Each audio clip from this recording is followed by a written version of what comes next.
Assalamualaikum warahmatullahi wabarakatuh. Bismillahirrahmanirrahim. Waalaikumsalam warahmatullahi wabarakatuh. Waalaikumsalam warahmatullahi Alhamdulillahirrahmanirrahim. wabarakatuh. Wassalatu wassalamu ala asyrofil anbiya'i wal mursalin sayyidina maulana Muhammadin sallallahu alaihi wasallam wa ala alihi wa ashabihi ajmain, amma ba'dah. Mari kita mulai perkuliahan kita pada pagi hari ini dengan membaca basmalah. Bismillahirrahmanirrahim.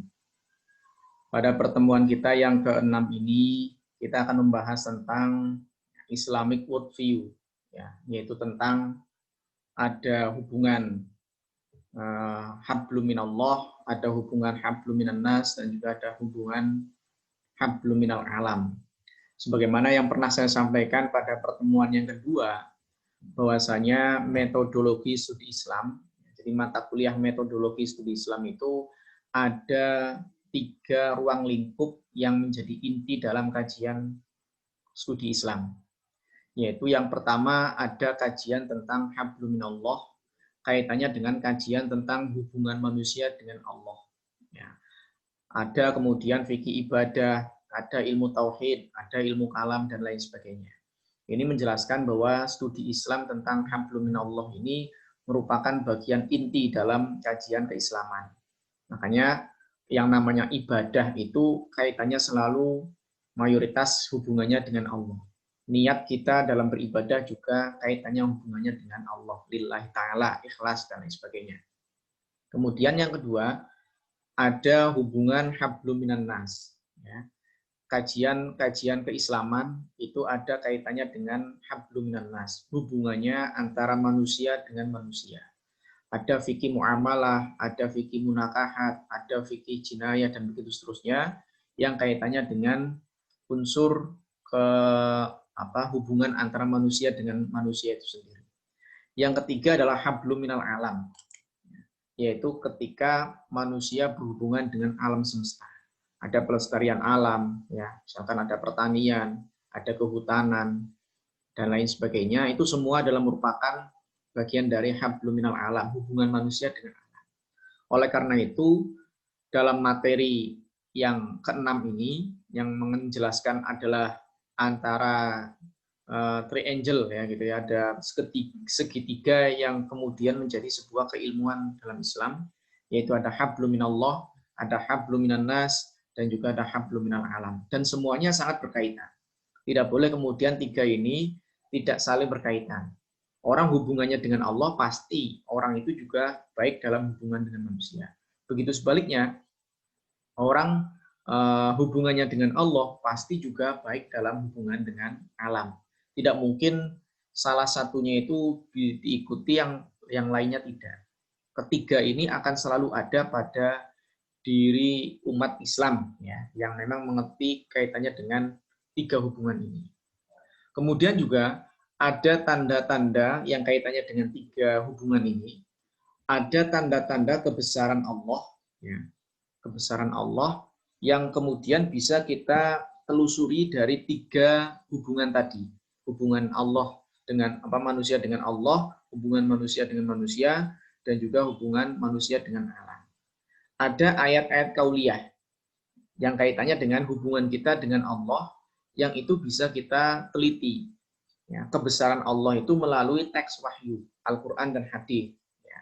Jadi ada ayat-ayat kauliyah, tanda-tanda kebesaran Allah yang bisa kita telusuri, yang kita bisa teliti di dalam teks wahyu, yaitu Al-Quran dan juga hadis.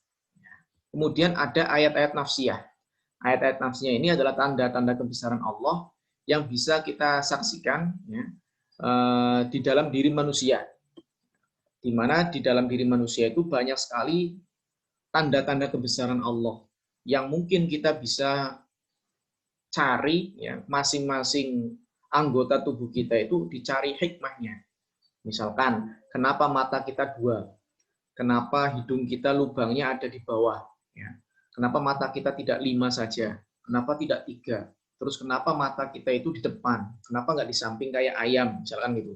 Ya. Kenapa lubang hidung itu di bawah arahnya? Kenapa lubang hidung tidak ke atas? Ya nanti kalau misalkan hujan, kemasukan air gitu ya.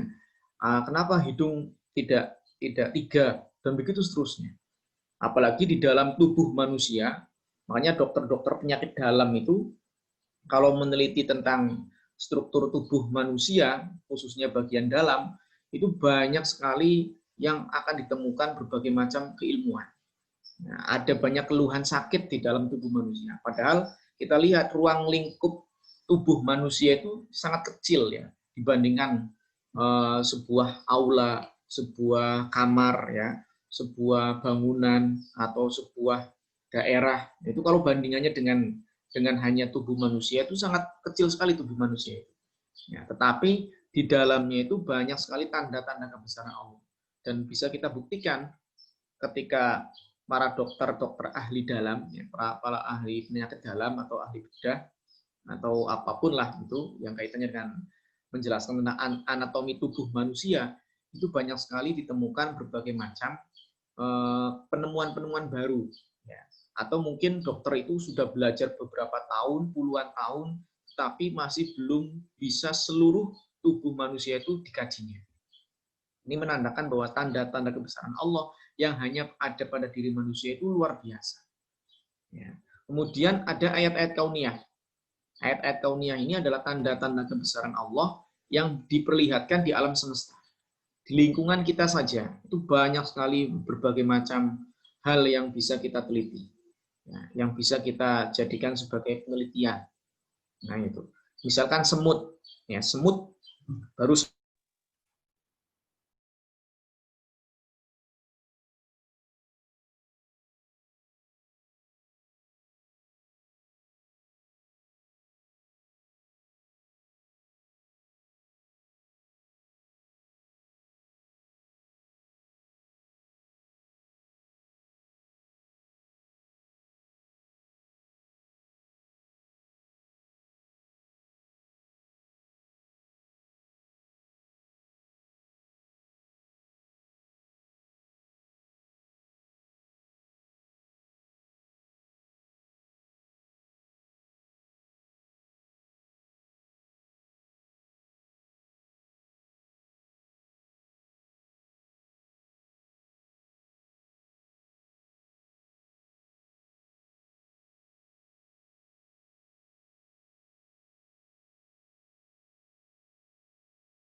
Mohon maaf Pak, itu mikrofon Bapak masih di mute, jadi nggak kedengaran suaranya Pak.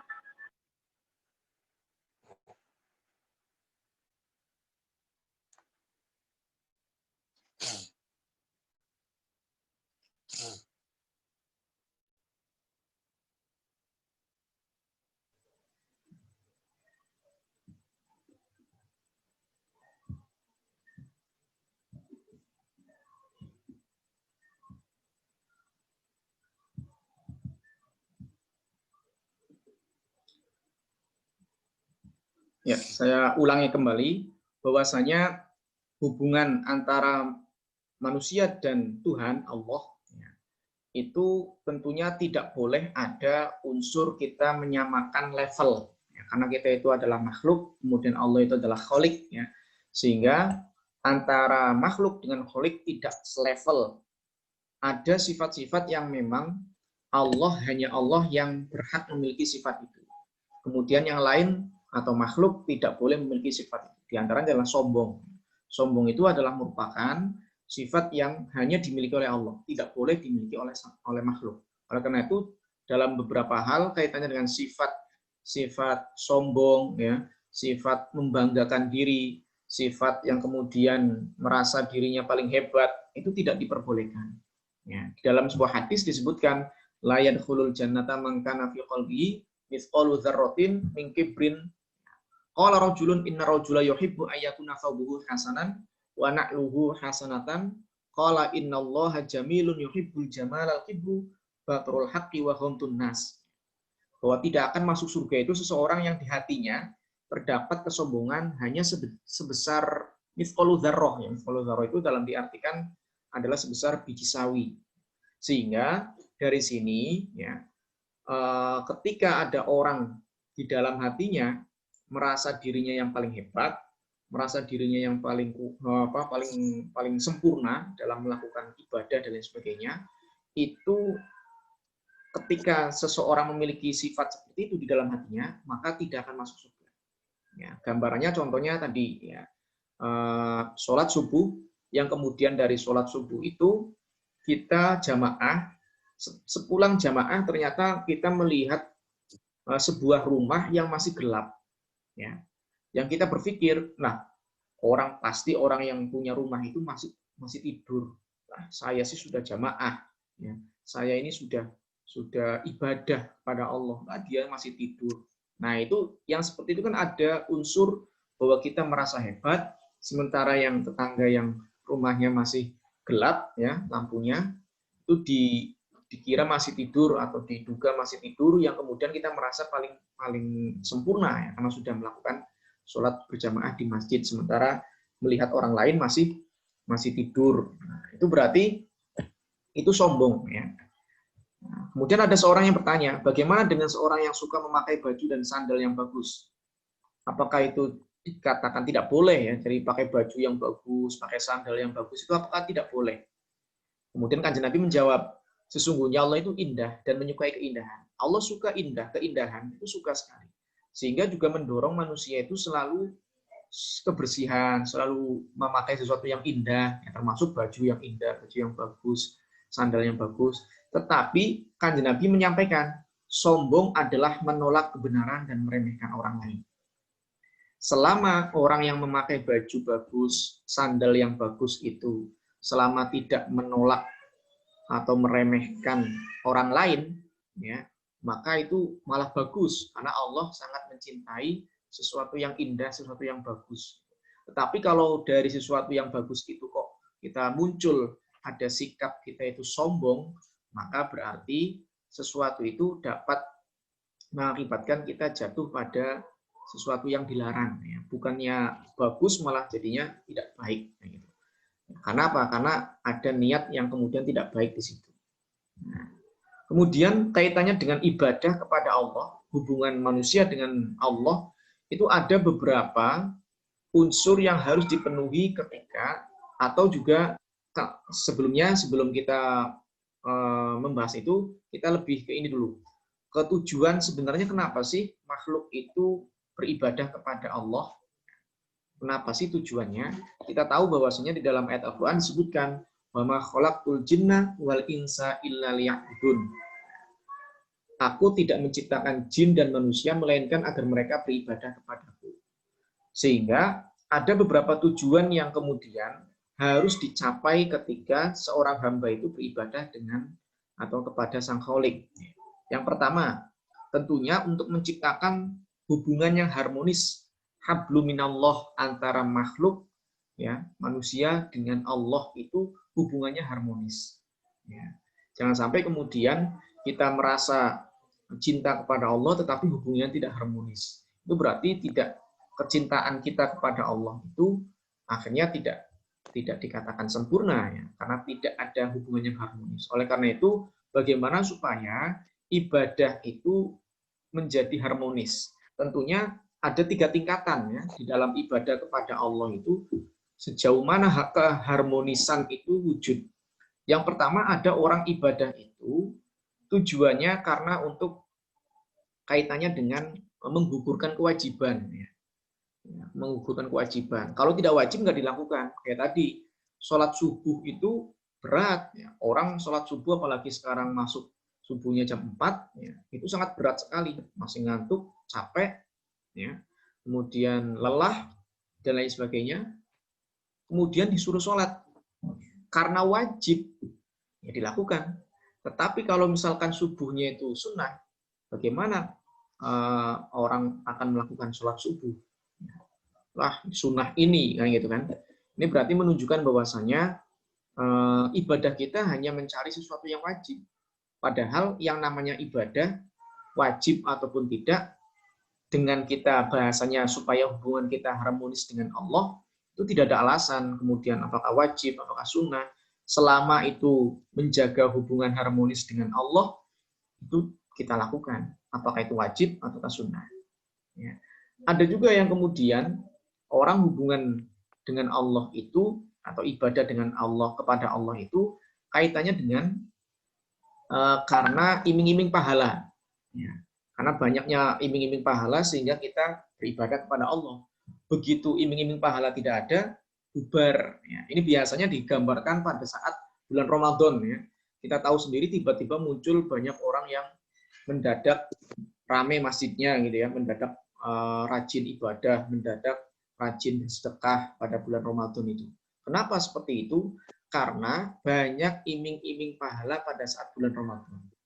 Ketika kamu melakukan sesuatu di bulan Ramadan, maka akan seperti ini, pahalanya akan sekian.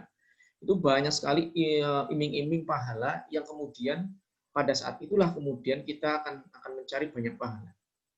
Ya. Tetapi begitu Ramadan sudah terlewati, masuk bulan Syawal dan begitu seterusnya, itu kita kembali lagi seperti tidak ada iming-iming pahala yang kemudian mendorong kita untuk semangat beribadah. Nah, yang ketiga adalah ketika hubungan makhluk atau manusia kepada Allah itu ada ketika ibadah itu dilakukan dengan penuh kenikmatan. Orang itu sudah nikmat, orang itu sudah ketagihan, gitu ya, sudah ketagihan. Karena sudah ketagihan inilah kemudian apapun halangan rintangan yang menghadang itu tidak kemudian menjadi beban ya. Kayak misalkan gini, kita gambarkan saja ya. Kita 100% itu berniat jamaah. Ternyata masjidnya ya lumayan lah, misalkan 500 meter ya dari rumahnya itu masjidnya. Ternyata tiba-tiba hujan lebat, ya, hujan lebat.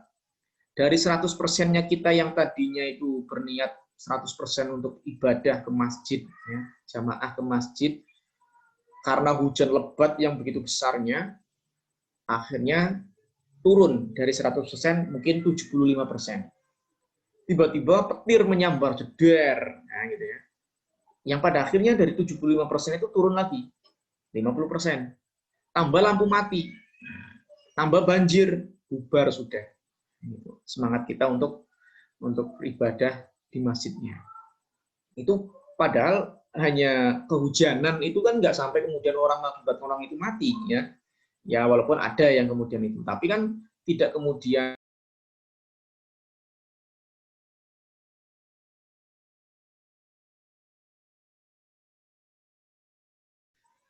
seorang laki-laki yang mencintai seorang perempuan, gitu ya. Mau ketemuan misalkan, gitu. Mau ketemuan, terus kemudian hujan lebat, ya, mau ketemuan terus hujan lebat. Setelah itu, ya, misalkan si perempuannya bilang, Mas tidak usah kesini Mas, kasihan hujan lebat. Itu apa yang disampaikan? Nah, kayak lagunya itu ya, walau halangan, rintangan, membentang, tak jadi masalah dan tak jadi beban pikiran, nah, gitu ya. Santai saja, demi cintaku padamu, nah gitu, ya, akan saya lewati itu semua, rintangan apapun tidak akan menghadang.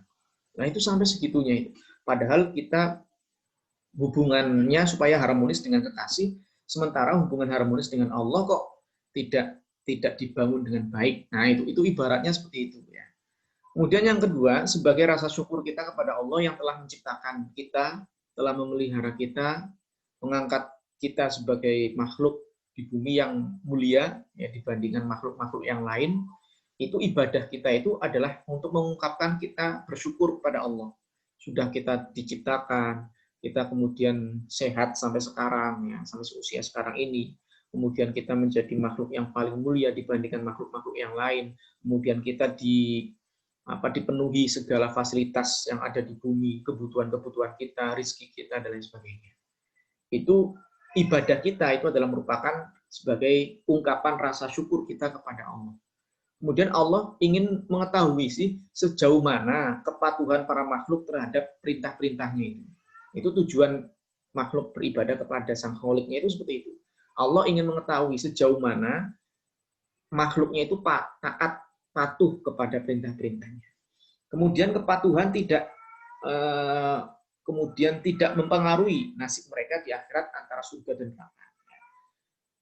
Kemudian memberikan rasa aman, damai, karena ada zat yang kemudian dianggap sebagai yang mampu membantu kita, yang kemudian kita sandari, ya, permasalahan-permasalahan yang ada pada diri kita adukan semuanya kepada Allah. Tujuan ibadah itu diantaranya itu, supaya kita merasa aman bahwa ada yang menjaga kita, ada yang kemudian menghendaki kita untuk mendapatkan sesuatu dan lain sebagainya. Kemudian menghilangkan rasa takabur. Dengan beribadah kita akan kehilangan rasa takabur. Ya. Kenapa? Karena ada yang kemudian lebih hebat, yang kemudian kita sandari kita ini lemah, gitu ya. Termasuk juga bagian dari kebutuhan kita itu semuanya dipenuhi oleh Allah. Tidak mungkin kita kemudian sombong bahwa kita ini punya banyak hal. Kekayaan kita ini siapa yang memberi? Bukan kita. Ya. Allah lah yang memberi. Sehingga dengan kita beribadah, kesombongan-kesombongan itu akan hilang. Itu adalah inti ketika hubungan antara manusia atau makhluk dengan Sang Kholiknya. Kemudian selanjutnya, hubungan manusia dengan manusia. Ada setidaknya hubungan itu ada yang lingkupnya kecil dan ada lingkupnya yang luas. Ada lingkupnya kecil, misalkan hubungan kita sesama umat Islam. Kita sesama umat Islam tentunya menjadikan hubungan ini kita mempedulikan antara hak dan kewajiban di antara seorang Muslim satu dengan yang lainnya. Kemudian yang agak lebih luas lagi, sesama warga negara. Kita sesama warga negara Indonesia, tentunya merupakan bagian dari hubungan antara kita dengan sesama manusia, manusia dengan manusia, yang ruang lingkupnya itu adalah sebangsa dan senegara.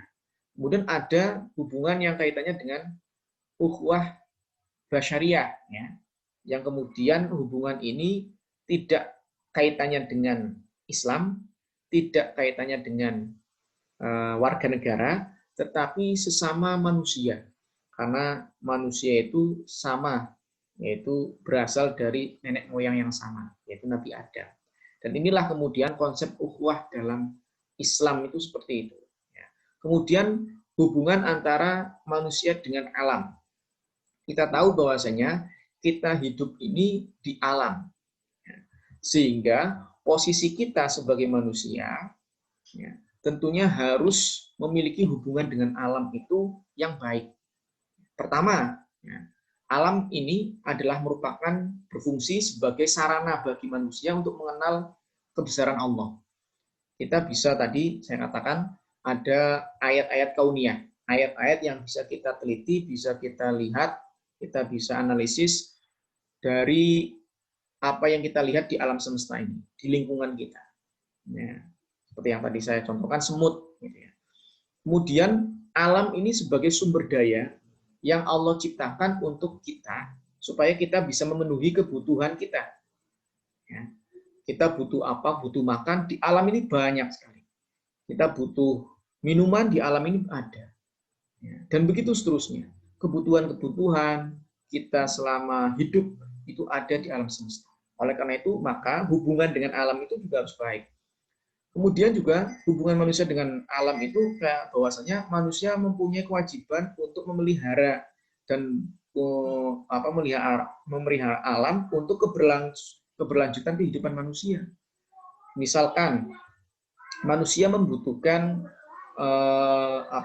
makanan, bahan makanan, maka manusia yang harus kemudian memelihara alam, menanamnya, ya, kemudian memeliharanya, kaitannya dengan apa yang ada di alam ini. Sehingga apa? Sehingga kehidupan manusia akan berlanjut dari pemeliharaan alam yang baik.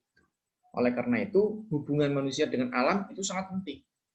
Bahkan kebersihan alam, lingkungan kita, itu menjadi cerminan keimanan kita. Kita sering tahu ungkapan yang sungguh populer ya, dimanapun, di tempat manapun, ya, sampai TK, SD, dan sampai sekarang itu kita tahu. An-nadzafatu minal iman. Kebersihan itu sebagian daripada iman. Oleh karena itu, maka semua kebijakan-kebijakan pemerintah misalkan yang kaitannya hubungan dengan sumber daya alam harus mematok pada kemaslahatan. Semua aturan, semua ketentuan yang kaitannya antara hubungan manusia dengan alam itu harus ada kemaslahatan-kemaslahatannya. Tentunya ada beberapa kaidah yang bisa diambil sebagai pedoman, ya. Ini yang biasa dipakai oleh para ulama-ulama fikih ya, ketika ada sebuah aturan hukum, ada sebuah undang-undang, ya, yang kebijakan-kebijakan pemerintah yang kaitannya dengan antara manusia dengan alam. Itu harus pertama mempertimbangkan kaidah tentang kepentingan masyarakat luas dan kepentingan bangsa harus didahulukan daripada kepentingan pribadi maupun golongan. Ketika kita menggunakan kekayaan alam, maka jangan sampai kemudian kekayaan alam ini hanya untuk dinikmati untuk kita. Tidak hanya untuk kemudian golongan-golongan kita. Tetapi bagaimana pemanfaatan alam semesta ini bisa kemudian kemanfaatan itu untuk kepentingan masyarakat luas. Jadi kemanfaatannya tidak untuk pribadi, tidak untuk golongan, tetapi untuk masyarakat luas. Ini adalah semua kebijakan pemerintah atau hukum harus berdasarkan ini. Semuanya berdasarkan masyarakat luas. Sehingga kalau ada kekayaan kok hanya dinikmati oleh sekelompok orang saja, ini tidak dibenarkan. Tidak dibenarkan. Dan misalkan pemerintah membiarkan begitu saja, nggak baik ini. Makanya kekayaan alam, pemanfaatan alam itu semuanya untuk kepentingan masyarakat luas dan bangsa. Kemudian yang kedua, kemaslahatan kaitannya dengan pembuatan kebijakan pemerintah, kaitannya dengan pemanfaatan sumber daya alam antara hubungan manusia dengan alam, itu harus menghindari atau menghilangkan penderitaan, menghilangkan kemafsadatan dan dijadikan sebagai prioritas daripada kemudian diambil atau diperoleh keuntungannya. Contoh gini, pengambilan pohon di hutan, misalkan kayu. Kayu ini butuh dibuat untuk kepentingan manusia, kebutuhan ini. Tetapi ketika ditebang dengan sembarangan dan tanpa pikir panjang, ini akan mengakibatkan hutan gundul dan mengakibatkan longsor, mengakibatkan banjir, karena serapan air tidak bisa diserap oleh tanah yang ada pohonnya, misalkan gitu. Ya, yang pada akhirnya kegundulan hutan inilah yang mengakibatkan banyak madarat. Walaupun memang kayu yang digunakan dari pohon yang ada di hutan itu buat kemanfaatan, buat keuntungan kita. Tetapi ada yang kemudian mengakibatkan dari situ kemadorotan. Oleh karena itu yang kemadorotannya yang harus dipertimbangkan, harus dijadikan sebagai langkah prioritas dalam sebuah keputusan kebijakan hukum itu. Kemudian kehilangan atau kerugian yang lebih besar tidak dapat digunakan untuk menghilangkan kerugian yang lebih kecil. Dan manfaat yang lebih besar untuk rakyat harus didahulukan daripada kemanfaatan yang lebih kecil. Jadi kita harus ngecek mana kerugian yang besar, mana kerugian yang kecil. Kayak tadi, kalau misalkan mengambil sembarangan tanpa pikir panjang kaitannya dengan pohon ya, yang kayunya itu digunakan untuk misalkan bikin lemari, bikin kursi atau lain sebagainya, tetapi ada kemadharatan yang lebih besar, yaitu itu harus dipertimbangkan ya. Kemadharatan yang lebih besar itu harus didahulukan. Kemudian kemanfaatan yang lebih besar juga harus didahulukan. Kalau tadi kemadharatan yang lebih besar itu harus didahulukan untuk dihindari ya. Tapi kalau yang kemanfaatan yang lebih besar itu yang harus dilakukan. Ya, kemanfaatan yang lebih besar itu yang harus dilakukan daripada kemanfaatan yang lingkupnya kecil.